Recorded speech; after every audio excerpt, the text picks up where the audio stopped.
All right. I hope I don't have to press anything else. Oh, All right. Oh, we're good. broadcast is What live. up? Hey, What up? Cowboys Nation getting ready for another season opener. Mark and Trey making another triumphant return. I think the last show we did was the draft, so it's been a while. yeah. Kind of Although life getting in the way. We've yeah, been on lots hiatus of for a while. things going on at the households of your two favorite hosts, but we're ready to get going on another season of maybe disappointment, maybe happiness. You've yet to see. The last time we went super high on the Cowboys, they went 5-11. Dak broke his ankle, and all hell broke loose. That was So a rough I year. know that I'm staying away from that. Um, Mark is generally more optimistic than I am anyway, so I won't even ask for his opinion because I'm sure I know what it could potentially be. You could say I'm a homer. I have homer-ish qualities to me. Homerism. Homerism.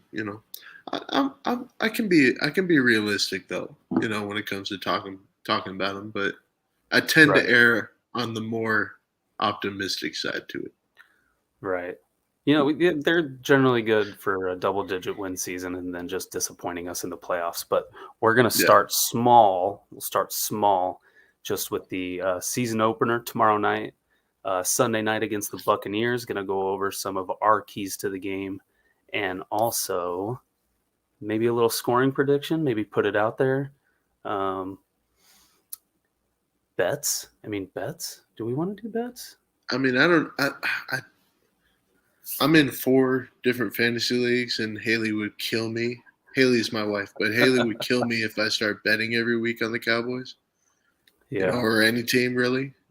Well, that's part of my superstitious self. Say that 5 times fast. That I don't bet on my own team just because uh, I feel like it's bad juju. Yeah, Although I did it today with Texas. I bet them to cover the points. I thought 20 points was a lot to give Bama, yeah. and damn near pulled it out. But why don't we start with you, Mark? You give us your first key to the game tomorrow night when we take on Tom Brady and the Buccaneers. All right. So I went one on offense, one on defense. I'll start with the offense. I think Dak he doesn't have the weapons that he did last year, so I think he is going to have a lot more on his shoulders than he did last year. I just need him to be efficient, not make any mistakes with the ball. Take what the defense is giving you and rely on your guys.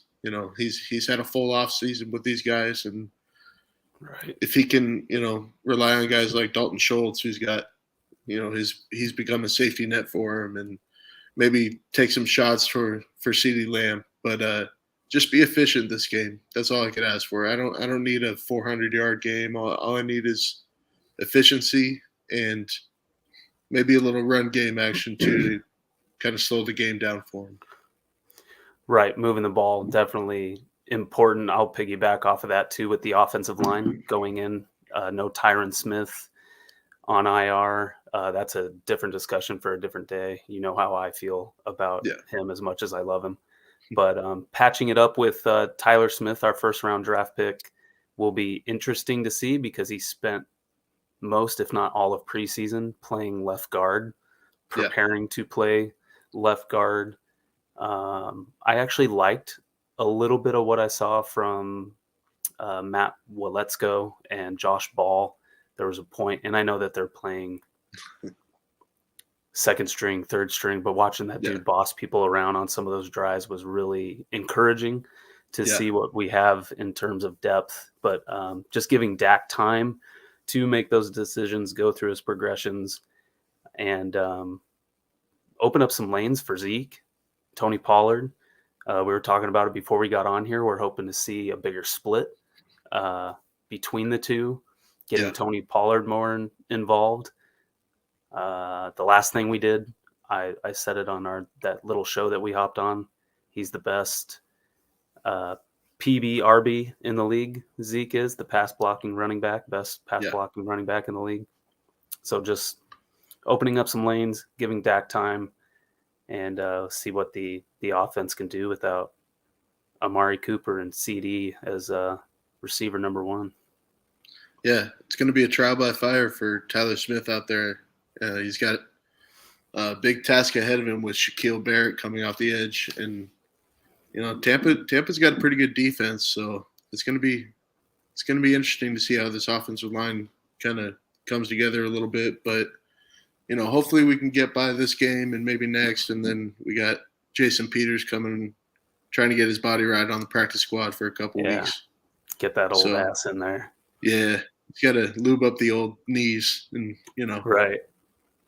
But I think I saw an interview with him. He hasn't put shoulder pads and a helmet on since January of last year, or January of this year. I'm sorry. So 9 months. So he's got to get in football shape. Yeah, he's got some time that he needs to spend doing that. But another thing that I wanted to add to that, I think it was last year, and Troy Aikman said something along the lines of, I never had that issue when I was throwing the ball downfield. I trusted in Michael Irvin. I trusted in my other receivers. Throw it to a spot, go up and get it. And he's telling Dak to do the same thing. Yeah. CD's got the talent.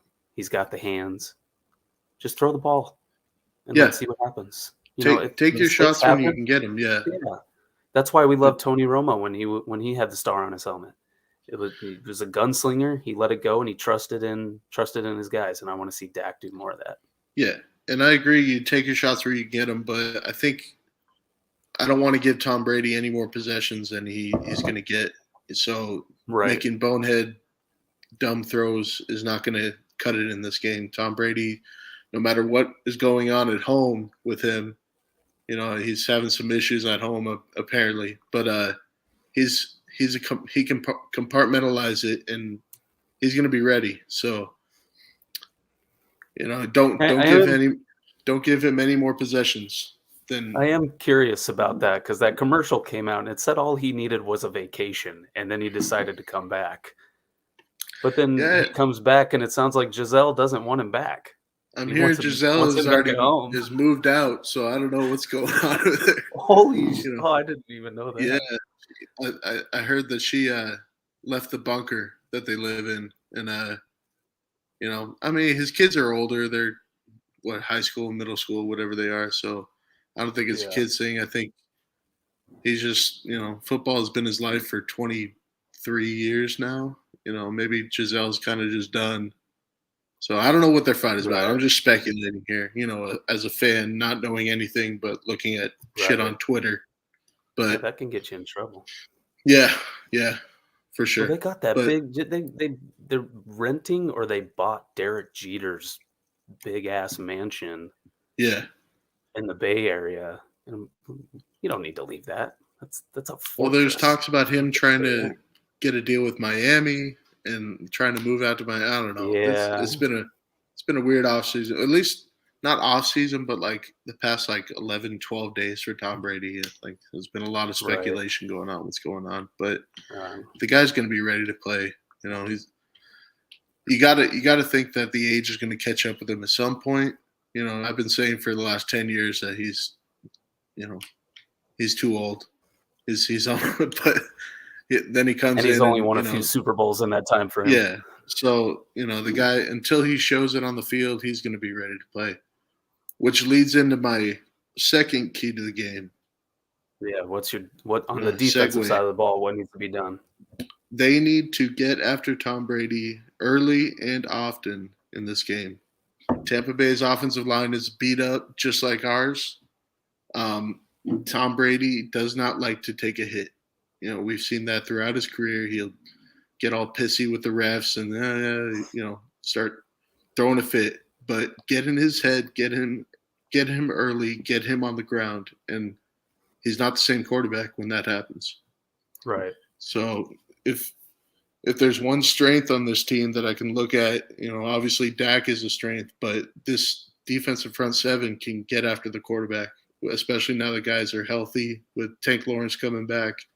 Mike is in the second year. They just signed Anthony Barr, who can rush the passer and play linebacker. Love that Um, deal. I absolutely Obviously, love that yeah, deal. they lost Randy Gregory. Sorry, he's Bronco now. Who gives a shit if I say his name wrong? But he's, but I think they can, if they can get Dorrance a couple sacks and maybe, yeah, I'm blanking on his name. 56. Dante Fowler. Maybe he comes in and gets Right. 3-4 sacks. You can make up for Gregory's production from last year. So these guys are going to have to get after the quarterback and make Tom Brady's life miserable this game. And I think you're going to win this game. And it's all rotation. That's what Stephen Jones brought up when Randy Gregory did move on. He's like, Dorrance Armstrong is right up there with him. But if we can at least get a rotation going with some of those guys to pick up the slack where Gregory seemed to be picking it up. And to his credit, Dorrance helpful. had 5 sacks last year. Right. So, Gregory had 6, but he had a higher pressure rate. So pressures are more important than sacks in a lot of cases. But Dorrance did have pretty good production when he was on the field last year. That's a thing that a lot of people let go by the wayside. They don't look into the deeper numbers that are harder to read for your casual fan. Yeah. But that's Gregory and Tank. I mean, Tank Lawrence is doing lots of things on the field that nobody sees because they don't see a high number, a crooked number in his sack column. Yeah. I think I saw Tank Lawrence's pressure rate is like top 5 in the league. The guy gets pressure on the quarterback, and it doesn't always translate to sacks, but the guy is all over the field. He's getting pressure. He's got a motor. He's playing a run game. The guy does so much for this defense, and having him healthy is going to do nothing but good things for this team. Incredibly crucial. Yeah. I'd say on the defensive side of the ball for me is takeaways. That was a big part of this team last year. I do not expect Trayvon Diggs to have 900 million interceptions again, but so long as he doesn't make those poor reads, get beat on the ball, and give up the big plays, so limiting big plays, get a couple takeaways, keep Tom Brady off the field, and then that translates into your offense, spending more time running the ball, passing the ball, keeping Tom Brady on the sideline, running out clock. I mean, we had a great game last year, and I think some of the things that happened last year are what we just need to happen again this year. Except just don't leave Tom Brady with a minute 30 on the clock at the end of the game. Yeah. And that's on the coaching staff a lot of the time. Clock management is crucial in this, and the microscope is going to be on Mike McCarthy this year. He's had 2 years with the team. The first year was a COVID year. This last year was, he showed some good stuff, but can he repeat? So there's a lot of pressure on Mike McCarthy this year to get it right. Well, that might be my biggest thing altogether when you look at the coaching staff is penalties. Yeah. Because that didn't change in the preseason. No. And that all circles back to your head coach and discipline on this football team. And if we start with the double-digit penalty numbers and end up as the most penalized team in the league again, nothing's going to matter anyway. No matter how well you do, how many points you put up on the board, it's not going to matter if your drives are stalling because of a holding penalty or – because I don't even really think it was on the defensive side of the ball. They were mental mistakes on the offensive line, minus Zach Martin. Yeah. So hopefully limit the penalties, get a couple takeaways, and then we can get into our predictions and what we're thinking is going to happen. I'll let you go first since I went first. You want me to go first? Yeah. Okay, so based off of all that we brought up, even if all those things happen, since we haven't seen any sign of penalties going away, I do see drives stalling out, whether they be in the red zone, in our half of the field, what could potentially be touchdown drives being limited to field goals. Brett Maher got elevated earlier today. I mean, we all saw that coming, but Yeah. So I do see, even though Tom Brady hasn't, who knows when's the last time that guy's put on shoulder pads and had a real practice, just based off of everything that we're reading everywhere. How much has he actually been out there? But I do see, just starting out in the loss column, 30-24 Buccaneers. Okay. See, here we go with my optimism. I think this is going to be a hard-fought game, probably a really close game. I hope it doesn't come down to a kick, but because, like you said, Brett Maher, I don't trust him as far as I can throw him. I was thinking a lot about this game, and I wanted to say that it was going to be a blowout, 31-17, but I'm not going to go there. I'm going to go 24-21 Cowboys. And I think they score a touchdown to take the lead, not a kick to get the win. So they're down 3 in the fourth. They go score a touchdown. Yeah. That puts more pressure on the Bucs to actually go. Yeah. They need to go get a touchdown. Bold prediction, Brady throws a Hail Mary to try to get it in. Diggs picks it off. How about that? Boom. First one of the season. Yeah. Get it out of the way. Yeah, I'd love to see Micah do it again against Brady this year.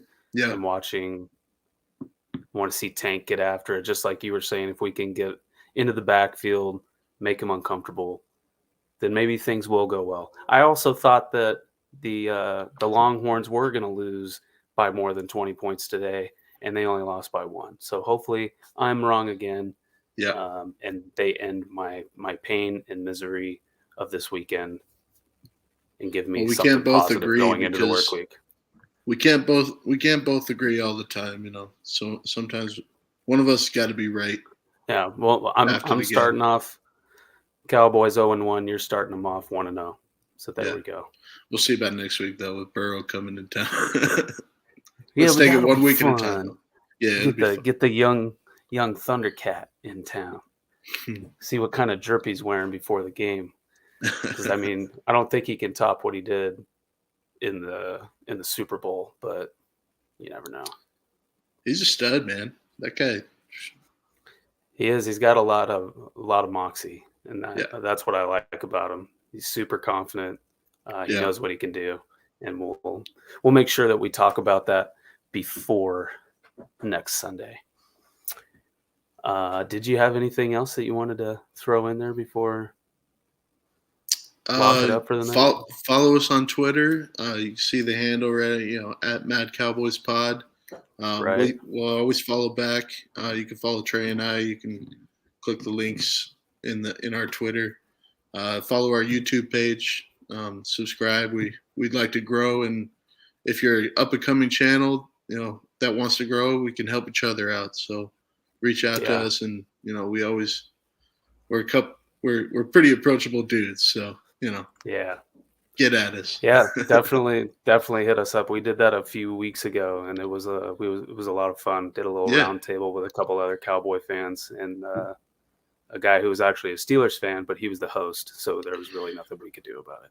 Yeah, can't win them all. Right. All right. Well, hope everybody has a good night.